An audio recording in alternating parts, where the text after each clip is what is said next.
Hey guys, in today's video I'm going to show you how to join the Blox Discord server in just a few simple steps. Start by opening your browser and heading to roblox.com. Once the roblox.com homepage loads, click the search bar at the top, type Blox, and hit enter to search. Click on the Blox result to open the game's experience page, then scroll down until you find the Discord link in the community section and click it.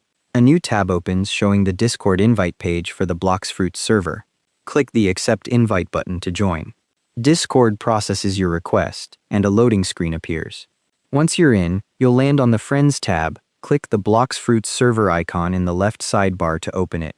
The server loads with all its channels visible, and you'll see the Rules channel open on screen.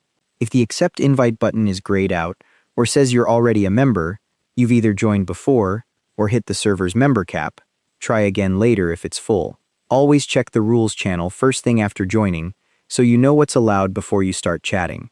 You can pin important announcements by right-clicking any message and selecting Pin Message to keep track of updates. So in short, search Blox on Roblox, grab the Discord link, and accept the invite. Thanks for watching. Hope this helped.